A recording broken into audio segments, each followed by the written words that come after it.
इसी हवाले से जर्नल्स की डोमिनेंस के हवाले से मैं सिर्फ एक और वाक़या आपको याद कराऊंगा जो मेरे कंटेम्परेरीज जानते हैं, नौजवानों को इल्म नहीं शायद। 1985 में एक हुकूमत अपने हाथ से बनाई थी एक पार्टी लिस्ट इलेक्शन की बुनियाद पर, एक डिक्टेटर जिसका नाम ज़ियाउल हक था। उस मौके पर जिस पर ज़ियाउल हक था और मोहम्मद खान जुनेजो साहब जिनको वजीर आजम बनाया जा रहा था, ज़ियाउल हक ने कहा अपनी उंगली के इशारे से, एक दफा बाहर को उंगली, पहले उसने अपनी तरफ उंगली की, इंडेक्स फिंगर जिसे कहते हैं, हम कुछ ले नहीं रहे। फिर उसने उंगली दूसरी तरफ की, हम कुछ दे रहे हैं। जिंदगी में वो एक ही दफा उसने सच बोला है, वो भी गलती से बोल गया, लेकिन ये माइंड सेट है मिलिट्री एस्टेब्लिशमेंट का। वो क्या कह रहा था, देखो मुल्की वसाइल भी हमारे हैं, मुल्क की इक़्तिदार भी हमारा है, मुल्क का दिफा भी हमारा है, मुल्क का आइन भी हमारे तहत है। क्योंकि ज़ियाउल हक कहा करता था ये क्या चीज है आइन, ये 24 सफ़े का कागज है, अगर आपको याद होगा मैं जब चाहूं फाड़ के फेंक सकता हूं। ये माइंड सेट है हर जर्नल का, कोई भी हो जो आता है वो समझता है वो इस मुल्क का और उसके साथ मिलिट्री एस्टेब्लिशमेंट इसकी मालिक बन चुकी है। इसलिए उसने कहा कि इक़्तिदार तो सारा हमारा है, मोहम्मद खान जुनेजो कुछ तुम्हें उसमें से दे रहे हैं। इसका मतलब जब चाहे वापस ले लेंगे, जब तक आप इनको वापस अपने अपने जगहों पर, बैरकों पर नहीं भेजेंगे, ये मजाक इस मुल्क के साथ होता रहेगा। कभी एक सियासी जमात इस्तेमाल होगी, कभी दूसरी सियासी जमात इस्तेमाल होगी। इनको समझ नहीं आ रहा कि भाई आज तो तुम इसके इस्तेमाल में आ रहे हो, कल को तुम ही उठा के बाहर फेंकेंगे, फिर तुम्हें समझ में आएगा कि हम इसके हाथों खेल गए हैं। ये बदकिस्मती मुसलसल चल रही है, हर सियासी जमात यही गलती करती है। दूसरी बात, जुडिशरी से क्या शिकायत है? जुडिशरी से शिकायत है कभी कभी ये इंडिपेंडेंस शो करती है, जनरली नहीं करती। इरशाद हसन खां होते हैं, यहाँ शेख रियाज भी रहा है, अब उन्हीं की एक शक्ल में एक बनाम काजी फैज भी बैठा है, जिसको एक जमाने हमने कंधों पे उठा लिया था।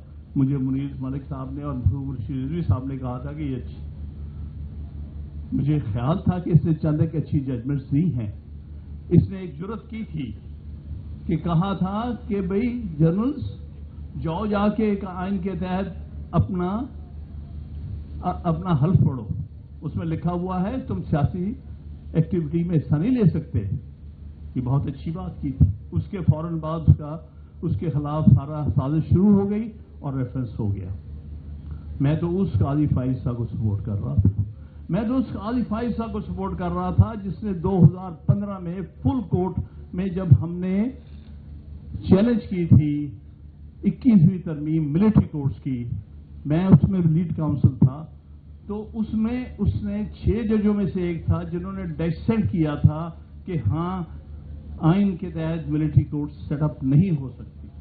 मैं तो उस काजी फाइज साहब के साथ था, मैं तो उस काजी फाइज साहब के साथ था जिसने एक जजमेंट में कहा है कि जर्नल्स को और जजेस को प्लॉट्स नहीं मिलने चाहिए। इस किस्म की अच्छी अलाम मैं उस काजी फाइज साहब के साथ है।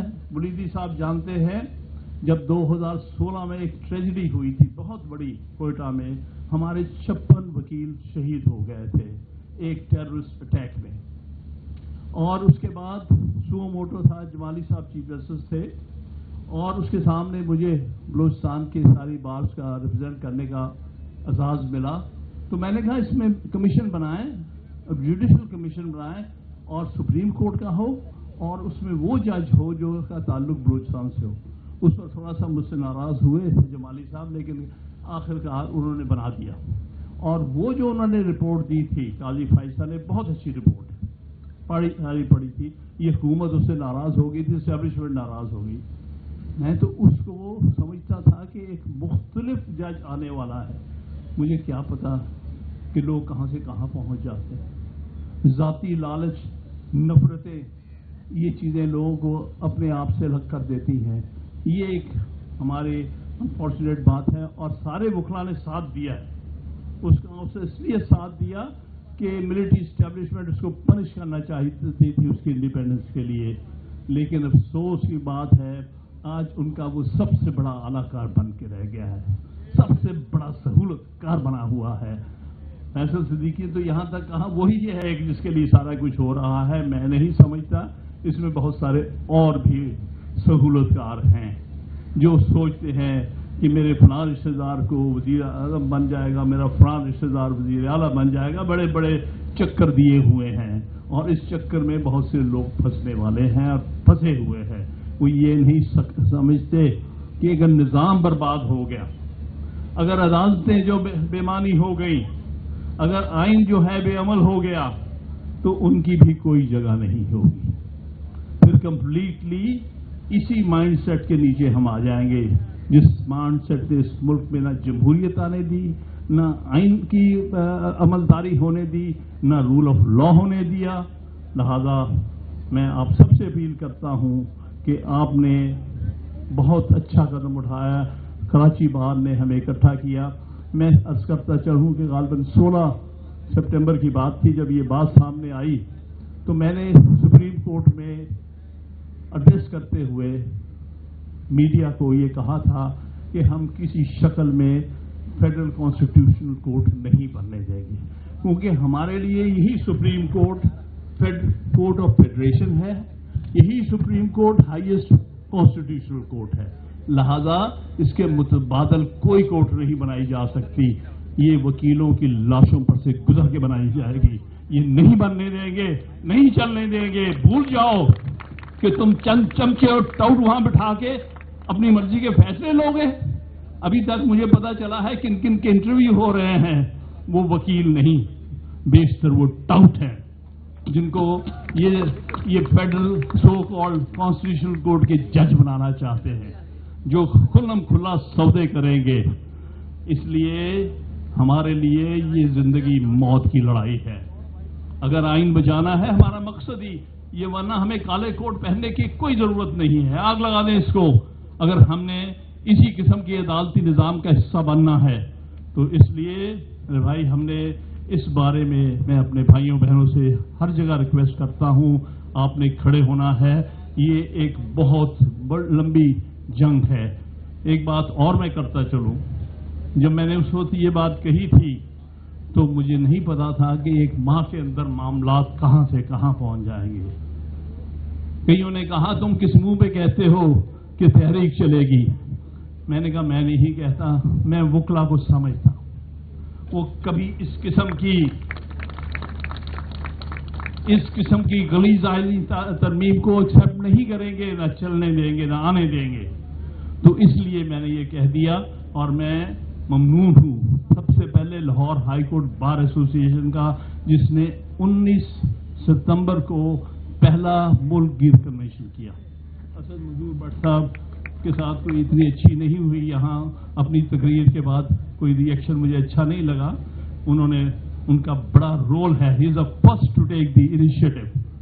दूसरा इनिशिएटिव फिदा गुल ने बतौर president Peshawar High Court Bar लिया, जो 5 तारीख को मुल्क गिर कन्वेंशन हुआ, जिसके रस्ते रोके गए। और तीसरा रियासत अली आजाद सदर इस्लामाबाद हाई कोर्ट बार, उसके साथ इस्लामाबाद बार काउंसिल भी शामिल थी और इस्लामाबाद बार एसोसिएशन भी एक मुल्क गिर कन्वेंशन किया है 7 तारीख को। मैं उसके बाद सोच में था और मैंने आबिद भाई साहब से भी बात की और भी दोस्तों से कि भाई कराची के बगैर ये मामला आगे नहीं चलता। हर दौर में मेरा तो यहाँ 69 से इन तहरीकों से ताल्लुक है। अयूब खां के खिलाफ भी वह तहरीक वकला के जुलूसों में जाता रहा हूँ और 80-81 में जब हमारे यहाँ लीडर मीर मलिक और रशीद रिजवी साहब होते थे, उनके साथ भी, और फिर 90s में भी। तो कराची से ज़्यादा बहादुर वकला का जो इनिशिएटिव है मैंने बहुत कम देखा। तो कहीं यहाँ भी हो जाए तो मैं आपका जनाब, आपका वलय साहब آپ کا اور آپ کی ٹیم کا ممنون ہوں. آپ نے ہماری عزت رکھ لی, آپ نے کراچی کی عزت رکھ لی, آپ نے پاکستان میں اس تحریک کو آگے لے جانے کی عزت رکھ لی. میں آپ کا فردن بھی سارے پاکستان کے وکلا کی طرف سے بھی ممنون ہوں. آپ نے کراچی کی ٹریڈیشن بھی قائم رکھی, کراچی کا رول بھی جو تھا ہمیشہ وکلا کا وہ بھی قائم رکھا.